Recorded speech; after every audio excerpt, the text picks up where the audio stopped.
오늘 말씀의 제목은 이제 설명이 됩니다입니다. 일반적으로 17장 21절 말씀을 대할 때 언뜻 이해하기는 쉽지 않은 말씀이죠. 예수님과 하나님 아버지가 하나됨이라는 것은 그렇게 이해하기 어려운 말씀은 아닙니다. 그런데 주님은 이 말씀을 하신 목적이 내가 아버지와 하나이다 이것을 알려주기 위한 것 아니잖아요. 그건 너무 당연하니까. 근데 내가 아버지와 하나이듯이 너희와 아버지가 하나이다. 이걸 말씀하시기 위함이거든요. 이게 이해가 잘 되지 않죠?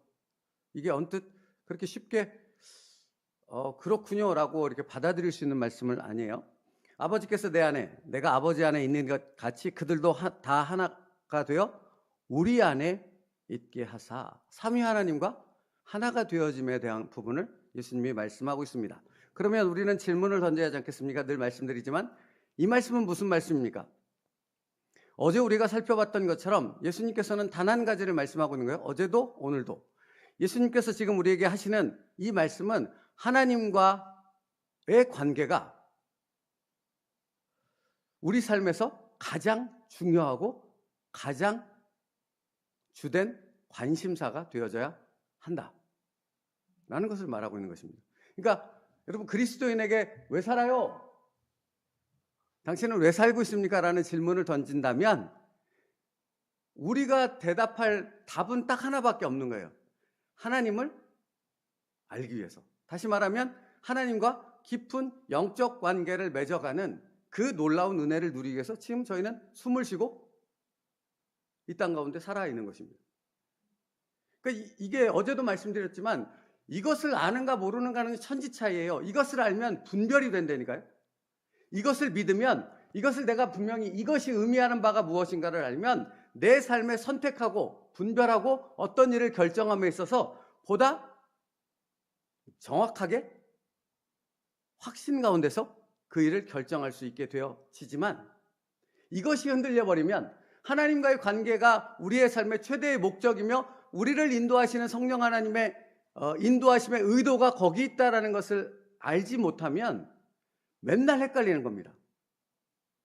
뿌연 안개처럼. 왜죠? 이것을 아는 사람은 그 관계를 맺는 부분에 목적을 두니까 그것에 맞는 선택을 하게 되는 거고, 이것을 모르는 사람은 늘 자기 기준이 되어지니까 해야 돼 말아야 돼가 되는 것입니다. 이게 무슨 말인지 이해가 되시지 않습니까? 왜 헷갈리냐고요? 그러니까 하나님과의 관계 맺음이라는 것, 그것이 가장 주님께서 우리에게 말씀하신 최대의 목적, 말하자면 구원하심의 목적이라고 말해도 틀리지 않지 않습니까? 그건데, 아니 그 구원하심의 목적이 명확히 그거예요. 선악과로 인해서 하나님과 우리와의 관계가 단절됐다고 성경은 말하잖아요. 그걸 죽음이라고 표현하잖아요. 그러면 첫 번째 아담이 범한 죄로 인해서 나타난 결과가 단절이라면 두 번째 아담을 통해서 우리에게 주신 회복이 무엇이에요? 복이 무엇이에요?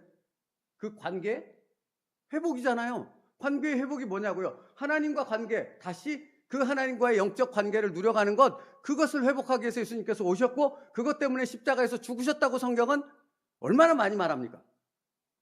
그게 목적이라고요. 그러면 그 분명한, 그 너무나도 확실한 그 목적을 주님께서 거듭거듭 성경 전체가 그것을 말하고 있는데 그것을 모르는 사람이, 모르는 성도가, 모르는 교회 다니는 사람, 모르는 그리스도인이라고 말하는 사람들이 너무나 많다라는 것이고, 그것을 모르는 사람은 어떤 행동을 하는가? 끊임없이 원망과 불평으로 가득 차는 거예요. 왜입니까?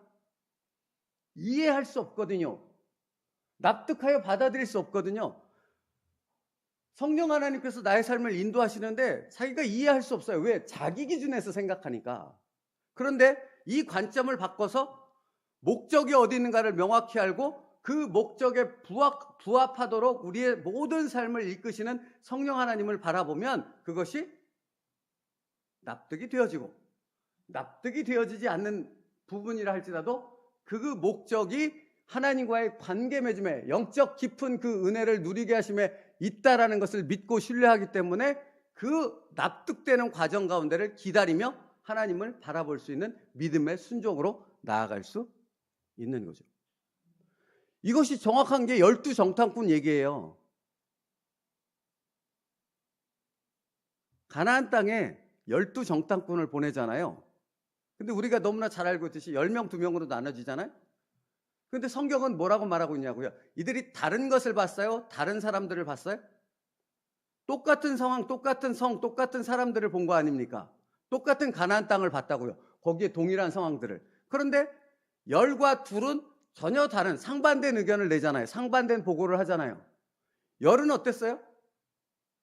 우리 이제 죽었다. 아니 기껏 고생해서 여기까지 왔는데 이렇게 쟤네들의 밥이 되게 하기 위해서 우리를 여기까지 인도한 거야? 그러고 원망하기 시작하지 않습니까? 불평하기 시작하지 않습니까? 모세를 향하여 불평하고 그 불평은 곧 하나님을 향하는 불평으로 나가지 않습니까? 그러면 이들 10명의 시각은 뭐예요? 이들의 관점은 뭐예요? 관계 맺음에 있어요? 자기 자신에게 있어요? 자기 자신. 크잖아요. 너무 명확하잖아요. 이 예가 너무나 분명하거든요. 너무 명확하지. 자기 자신에게 있으니까 가나안 땅의 모든 보이는 것들이 다 절망이고 좌절이고 죽었구나. 도대체 여기까지 우리를 이끄신 하나님은 무슨 목적이야? 무슨 미친 짓을 한 거야? 모세 너는 왜 이렇게 우리를 엄청난 위기와 불행과 이 재앙을 몰고 온 거야? 이렇게 원망한 것 아닙니까? 그러면 이 두 명은 뭐예요? 같은 걸 봤지만 이들은 어떤 관점에서 봤어요? 하나님과의 관계 맺음의 그 관점에서 본 거예요. 관계 맺음의 관점에서 보면 다르게 보이는 게 뭡니까? 신실하신 하나님이 보이는 거예요.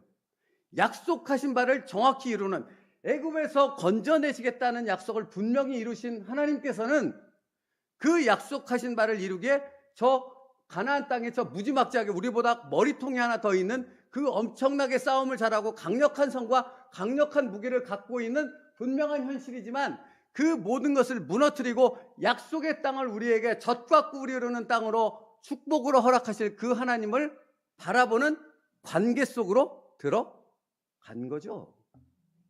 여기에 믿음의 능력이 있는 거라고요.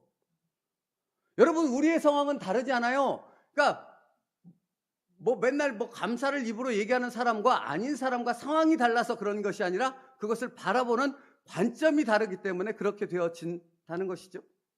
그러니까 이것은 굉장히 중요한 것이잖아요.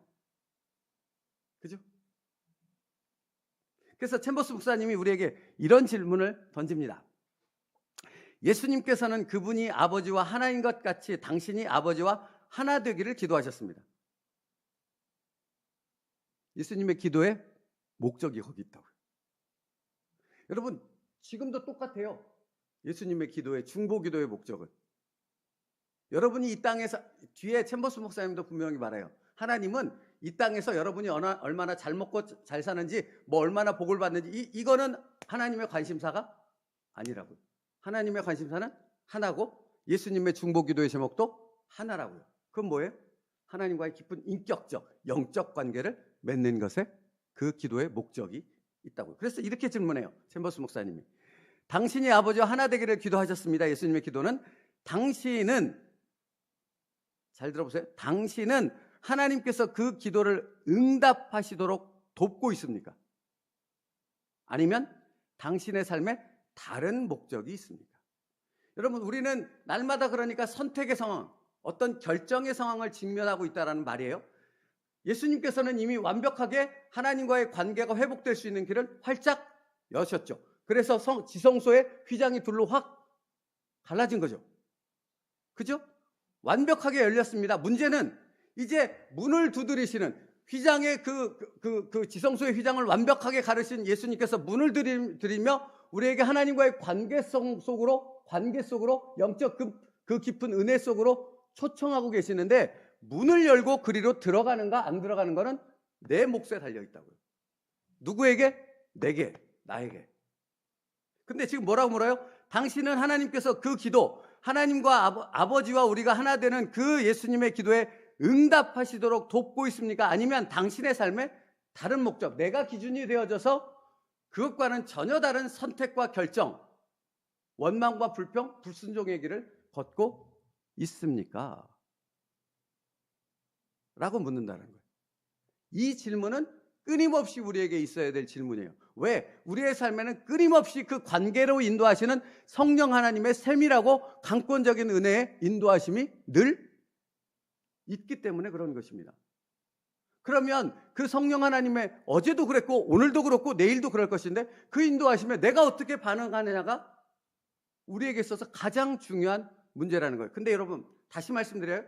그렇게 인도하시는 성령 하나님은 우리에게 질문하시는 것 아니겠어요? 이 챔버스 목사님의 질문처럼 얘야 지금 내가 하나님과의 깊은 영적 관계로 너를 인도하기 위해서 너의 삶을 이렇게 이끌고 있는데 너는 이것에 순종하겠니? 불순종하겠니? 이 질문을 던지고 있다고요.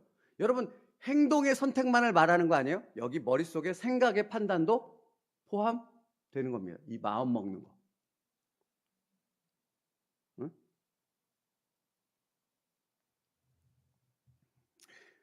그러니까 출애굽 1세대 얘기했으니까 자 1세대가 애굽 땅에서 10가지 어마어마한 재앙 그리고 마지막 재앙은 장자를 죽이는 6월절에 그 엄청난 사건을 경험했죠. 그리고 나서 홍해바다를 만났는데 홍해바다를 그 바다를 육지처럼 건너도록 하나님이 쫙 갈라버렸죠.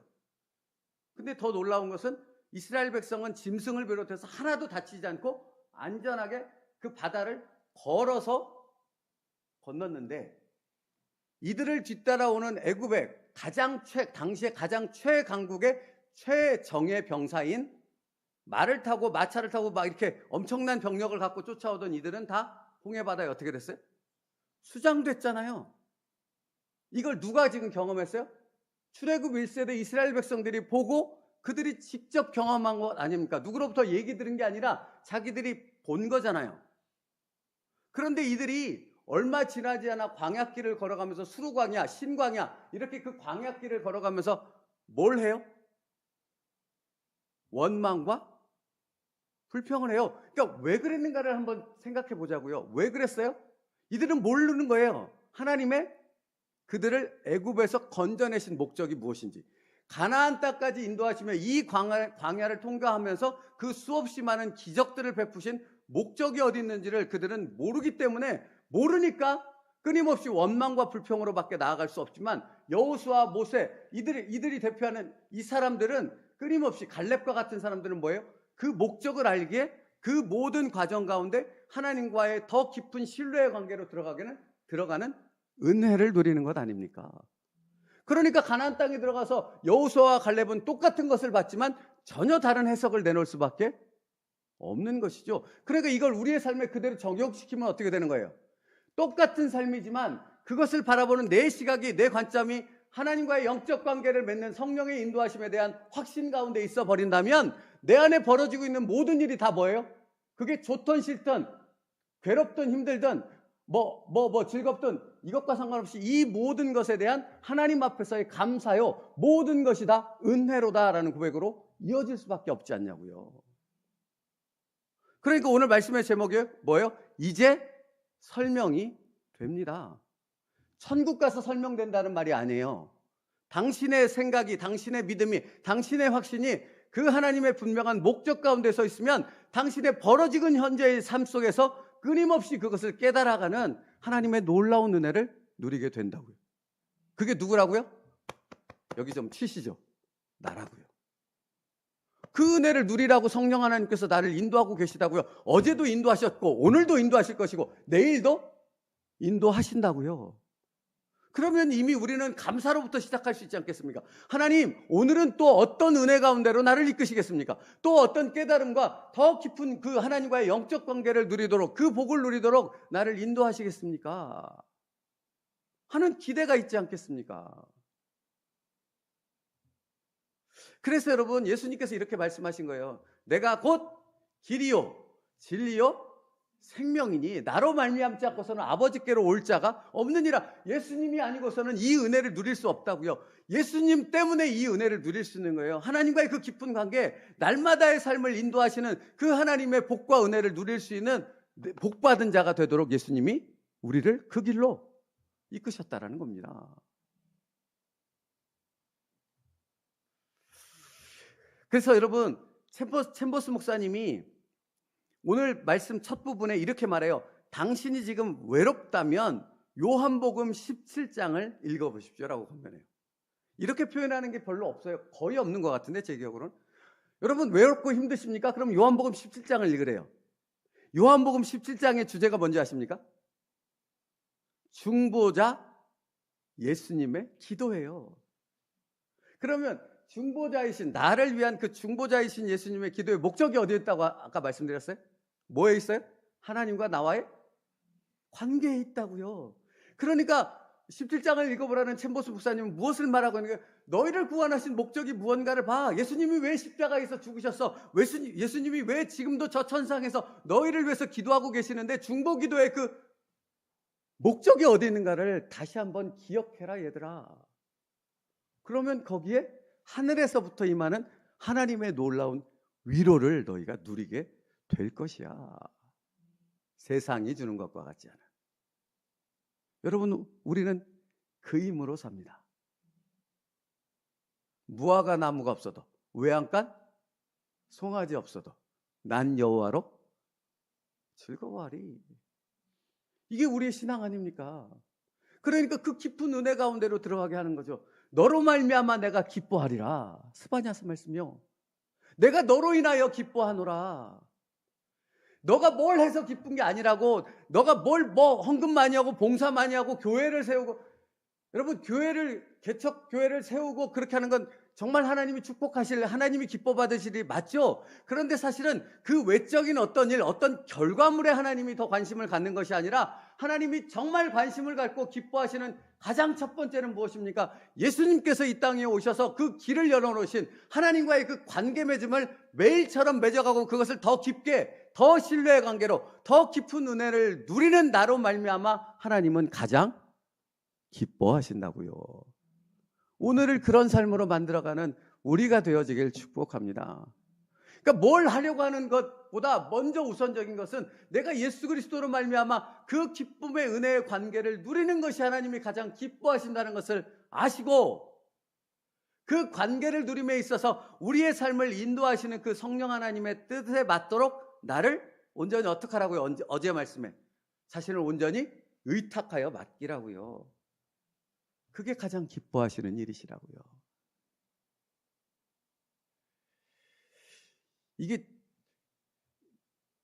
여러분 잘 모르실 수 있는데 저는 이제 새벽마다 이렇게 오면 요 건물 앞에 바로 그 주차장하고 요 문 걸치는 그 공간이 청소하시는 분들이 재활용, 그다음에 쓰레기, 음식물 쓰레기 이런 걸 총체적으로 다 집합시켜서 쌓아놔요. 그리고 거기서 이제 차가 와가지고 싣고 가요. 근데 어느 순간에 그게 딱 눈에 거슬리더라고요.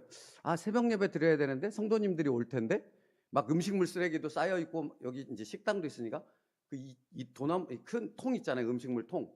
그 통도 막 2개씩, 3개씩 이렇게 쌓여 있는 거예요. 싫은데, 꼴 보기 싫은데, 그렇지 않겠습니까? 우리는 예배를 드려야 되는데 들어올 때부터 쓰레기가 막 이따만큼 쌓여있고 냄새 막 나고 음식물 쓰레기는 막 이렇게 그런 것들이 그것들이 내리니까. 근데 그런 생각을 문득 하다가 한편으로 어떤 생각이 드냐면 교회가 왜 있는 건데 예수님이 교회를 왜 세웠는데 너는 여기서 왜 교회를 하고 새벽 예배는 왜 드리는 건데 하는 생각이 들더라고요. 왜 드리는 거죠? 나 좋자고? 나 깨끗하자고? 내가 그리스도인이니까 거룩하니까 지저분한 거 다시 이거 하려고 그러는 거 아니잖아요. 그죠? 그러면 생각해보면 오히려 교회 앞에 쓰레기가 잔뜩 쌓여있는 게 예수님이 기뻐하시겠구나. 무슨 얘기인지 아시겠어요? 전혀 다르더라고요.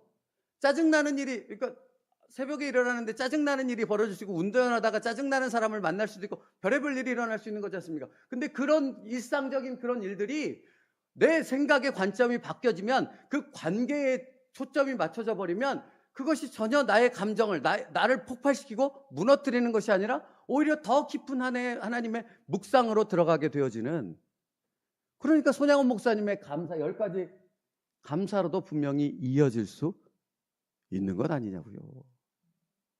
거기에 능력이 있는 것이죠. 그러니까 챔버스 목사님이 오늘 말씀도 너무너무 중요한 말씀 되게 많이 하시더라고요. 여러분, 이것을 안다면 하나님과의 관계에 우리의 삶에 시간이 너무 빨리 가요. 하여튼 이것을 안다면 이것만큼 당연한 말이 없는 거예요. 뭐라고 말하냐면 제자가 된 이후로 당신은 예전처럼 자기 마음대로 살 수 있어요? 없어요? 없다고요. 없다고요. 이게 너무나 당연한 거예요. 그리고 이게 은혜인 거예요. 없어요. 없어요. 그것을 계속해서 자각해 나가는 거죠. 그리고 그 자각은 결국 하나님께로 나를 더 깊이 의탁하여 맡기는 더 깊은 영적 부요함과 풍요로움을 드리는 그리스도인의 삶을 내가 살아가게 되어지는 거죠. 그래서 이렇게 말해요. 하나님의 목적은 우리의 기도에 응답하시는 것이 아니라 우리의 기도를 통해 하나님의 마음을 분별하도록 만드는 것입니다. 그렇습니다. 응답의 목적이 있지 않습니다. 기도하는 그 과정과 응답되어지는 과정, 그리고 그 응답이 내 뜻과 내 목적이 아니라 하나님의 뜻과 목적에 있음을 깨닫게 되어지므로 내가 하나님을 알고 그 하나님과 깊은 관계를 맺게 되고 그 하나님을 알게 되므로 내 기도의 내용이 바뀌게 되는 거죠. 하늘에서 하나님의 뜻이 이루어지듯이 이 땅에서 하나님의 뜻이 이루어지게 하여 주옵소서. 누구를 통해? 나를 통해. 이렇게 바뀌는 거죠. 말씀 마치겠습니다. 시간이 다 됐습니다. 또 이렇게 물어요. 하나님께서 반드시 응답하셔야 하는 기도가 있습니다. 그 기도는 예수님의 기도입니다. 우리가 하나인 것 같이 저희도 하나가 되게 하소서. 이 기도의 내용처럼 우리는 예수 그리스도와 가까운 관계입니다. 이것을 알고 이것을 누리는 것이 바로 우리가 정말로 매일처럼 받아야 될 하나님의 응답이라는 것입니다. 오늘도 그 기도로 시작하고 그 기도의 내용을 붙잡고 하루의 삶을 은혜 가운데 그 축복을 누리는 저와 여러분 될 수 있기를 주님의 이름으로 축복합니다. 기도하겠습니다. 살아계신 하나님, 오늘도 우리를 구원하시며 우리의 삶을 인도하시는 그 성령 하나님의 인도하심의 목적이 무엇인지를 알아 우리의 삶의 모든 그 과정과 상황과 시간들 속에서 하나님과의 깊은 영적 관계를 누리게 하시는, 그것을 더 깊게 만드시는 그 하나님의 목적에 따라 우리의 삶을 온전히 그분께 내어 맡겨드릴 수 있는 믿음의 순종으로 이어지게 하여 주시옵소서. 그 은혜를 누리게 하여 주시옵소서. 그래서 정말로 우리가 이전에는 누리지 못했던 하나님과의 그 영적 관계를 더 깊이 누리며 그것을 다른 이들에게 전할 수 있는 축복의 통로가 되게 하여 주시옵소서. 예수님의 이름으로 기도 올려옵나이다.